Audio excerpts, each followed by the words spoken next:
Arguably the best tactics RPG board game of all time, Gloomhaven has had a digital version for about 2 years now, but console gamers have been left out until now. Gloomhaven will be coming to the Nintendo Switch and other consoles on September 18th. In this video, I want to give prospective new players, and maybe even a few returning veterans, an idea of how Gloomhaven plays in its digital format, what it is, and what's in the silver versus gold editions of the game. You should buy the gold edition, by the way, but more about that later. So first up, what is Gloomhaven? Gloomhaven is a tactical turn-based RPG where you control a team of mercenaries, either alone or with friends, working your way through the crypts, dungeons, and dark places of the world in order to seek your fame and fortune. Along the way, you will unlock new classes as your characters retire, and increase the wealth of the city of Gloomhaven, which will provide you with new items to purchase, higher starting levels for new mercenaries, and more. The dark fantasy world of Gloomhaven comes with its own unique races that stand out from your typical fantasy fare, which feels like a breath of fresh air, honestly. Most of the mercenaries you can pick from are not typical heroes. They're just here to make a few coins and live long enough to retire. The world itself has its own history and lore that you can learn more of as you play through the game, particularly from the town records which you unlock after retiring your first character. While not a story-focused game necessarily, the voice narration does a great job of accurately portraying the world, its lore, and your reason for doing what you're doing in each scenario and story path. Now let's dive into the gameplay a bit before we talk about the different editions and what's in them. When setting up a new game, there are a few different game modes to consider. First off, there is the Guildmaster mode, which is a digital version exclusive which has over 100 unique missions and unique systems, such as unlocking new mercs through achievements, and sharing a pool of gold between your mercs. Second, there is the main Gloomhaven campaign, which follows the board game's original campaign and is the traditional Gloomhaven experience. Finally, there is a tutorial, which I highly recommend for any new player, as it does a good job of introducing the basics of the gameplay. For the purposes of this video, we will discuss the game from the standpoint of the traditional campaign mode. So, when setting up a new campaign, you will need to choose your difficulty and a few other rules options. For difficulty, I recommend new players starting with one of the two easy settings first to get a feel for all of the game's mechanics.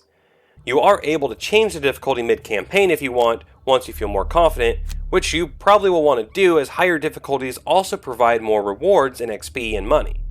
As far as the other rules options, I recommend leaving these as is. If you're new to Gloomhaven, you may have a hard time understanding what exactly these do, and that's fine. You can experiment with these later once you have a better understanding of the game's mechanics. Now you get to choose your team from the initial 6 mercenaries you have access to. I'm not going to go into detail about each one right now, but if that's something you'd like to see, just let me know in the comments. Essentially though, you have 2 tanks, 2 damage dealers, 1 support, and 1 control character to choose from. You can choose up to 4 mercenaries, though I'd recommend if you're playing by yourself to use only 3.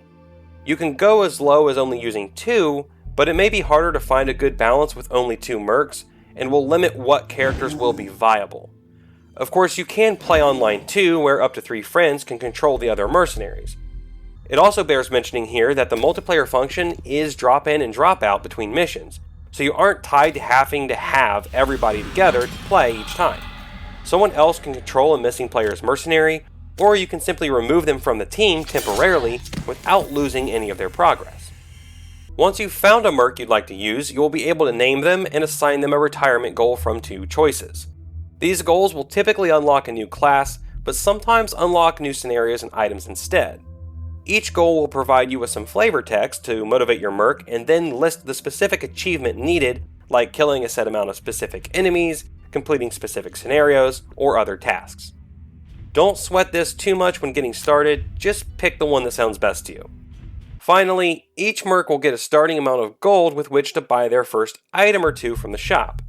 Items can provide powerful buffs to your mercs, but most are limited in their use. For example, some items are recovered during a rest, while others can only be used once during a scenario. So knowing when to use an item and when to save it can make a huge difference in the outcome of each scenario. Once you have your team, you're ready to dive into the game proper.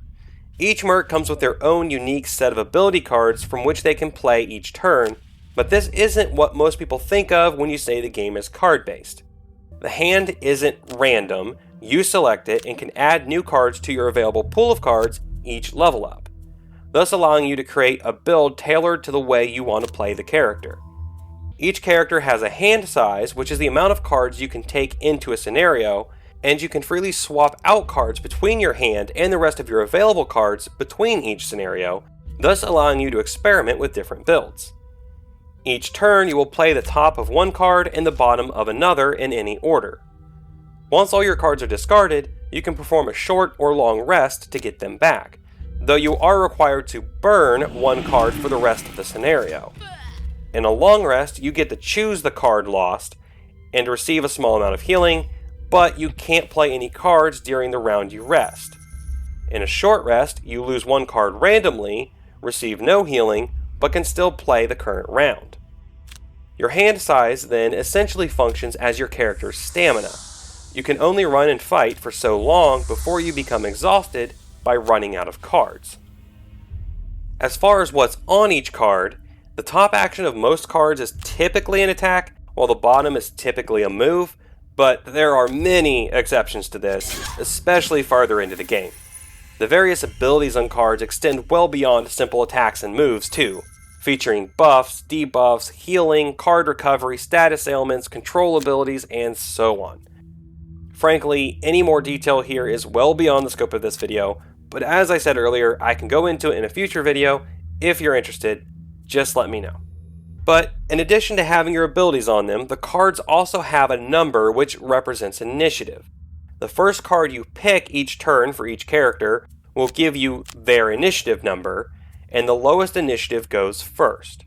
So beyond picking your hand based on abilities, you have to consider initiative values too, as going early or late can make a huge difference in how a round turns out. In actual combat, when you make an attack, a modifier card will be drawn from your character's modifier pool of 20 cards. These cards begin with a range from -2 to +2 for attacks, and also include a miss card and a ×2 or crit card, though through leveling up and perks, these modifier decks can be manipulated. For instance, you may be able to remove negative modifiers, add positive ones, add status inflicting ones, or add in any other unique modifier cards. Gloomhaven uses this system masterfully to make you not only feel more powerful at each new level, but actually be statistically stronger, increasing your overall damage output even with your weaker attacks. So that explains how player characters work. Now let's talk about the enemies for just a bit. The enemies in Gloomhaven are extremely varied and come with their own unique sets of abilities. As you play, you'll begin to learn that certain enemies tend to move slowly or have weaker attacks, while others inflict status ailments often or heal their allies. Enemy movement is governed by simple rules that have them always move the fewest amount of spaces to get into range to attack their nearest enemy. If two player characters are at equal spaces away, the enemy will target the one with lower initiative. This movement rule for enemies can thus be manipulated by careful players to make sure that the characters you don't want getting hit are not, or to lure enemies into advantageous spots for a good push into a trap. You will also encounter a large variety of bosses through the campaign that each have their own unique mechanics and will require you to switch up your strategy and try new things. Now, the next thing to cover in gameplay is leveling up. Each scenario you complete will give your merc experience based on the difficulty you are playing at, and certain cards will reward you with experience as well when played during a scenario. Once enough experience is obtained, you can return to the city to level up your merc. It's important to note that leveling up and retiring can only occur in the city, as some scenarios are linked and don't require you to return to Gloomhaven. During a level up, you will be given the choice of picking up one of 2 cards to add to your available cards, or picking up one you skipped from a previous level. Then you will also be awarded one perk to add as well, like I mentioned earlier. Finally, your health will increase slightly. In addition to these upgrades though, the city will also gain a prosperity point. The city, just like the characters, levels up. Once enough prosperity is obtained, the city will gain a level, which will add new items to the shop, as well as allow all new mercenaries to start at whatever level the city currently is. This is important because the level of enemies is based on the average level of the characters, meaning a level 1 character with 2 level 7 characters would have a hard time being effective against the tougher enemies. So now that we've talked about the mercs and their enemies, we still need to talk about exhaustion and how we can actually lose a scenario. As mentioned earlier, a merc can become exhausted by losing all their cards through rests, but what I haven't mentioned yet is that some of your cards have abilities on them that force you to lose the card immediately after the ability is played. These lost cards typically have stronger abilities or even active abilities that remain on your character for a set amount of turns. These abilities can turn the tide in a tough fight, but playing them will limit how long the merc can stay in the fight. Aside from losing all your cards though, your merc can also become exhausted when their health reaches 0. That said, you do have the option every time you take damage to completely negate it by losing 1 card from your hand or 2 cards from your discard. This is why tank characters typically have higher health and hand sizes, which allows them more ways to tank and soak up damage. If you do end up with all your mercs exhausted before you complete the scenario, you will fail and have to try again. But you do get to keep any treasure, money, and XP gained during the scenario, so even in failing, you can still progress. This is especially useful when a map has a hard to get treasure, as you can make sure to grab it on the first go. Now on the second go at it, you won't have to try and grab it again, as you already have it. Now let's briefly cover terrain, and then we will move on to the event and reputation systems. In Gloomhaven, you have obstacles, difficult terrain, hazardous terrain, and traps. Obstacles are impassable unless your merc has the jump ability, either on their ability card or through the use of an item. Difficult terrain will cost you 2 moves instead of 1. Hazardous terrain will do half of a trap's damage to move onto it, and traps will do full damage based on the difficulty and scenario level. In all cases, jump abilities can get you past these threats, and it should be noted that some monsters have the flying trait, meaning that they can pass over all of these unaffected. The event system has 2 different types of events, city events and road events, and these can do anything from reward you with XP, items, and new missions, to inflicting you with damage or statuses for your next mission, or even take away perk points or gold. Events can also affect your reputation, either positively or negatively, depending on the choices you make. Each event will give you 2 choices on how to handle the situation presented. Depending on your choice, the results will change. City events tend to be positive overall, while road events are generally harmful, and some events will have better results if you have certain classes in your party. Finally, some events can happen multiple times in a playthrough, while others will only occur once. Now, as I said, some events will affect your reputation. Your party's reputation is mostly used to determine if you get a discount at the shop or have to pay extra, though some events will play out differently based on your reputation as well. There are 2 different characters that can be unlocked by having either a reputation of 10 or greater for the one character, or a reputation of -10 or lower for the other one. Although you can also unlock these characters through retirement goals as well, so there isn't any need to force a bad reputation on yourself just to unlock a character. Now, what you've all been waiting for. What is the difference between the 2 versions?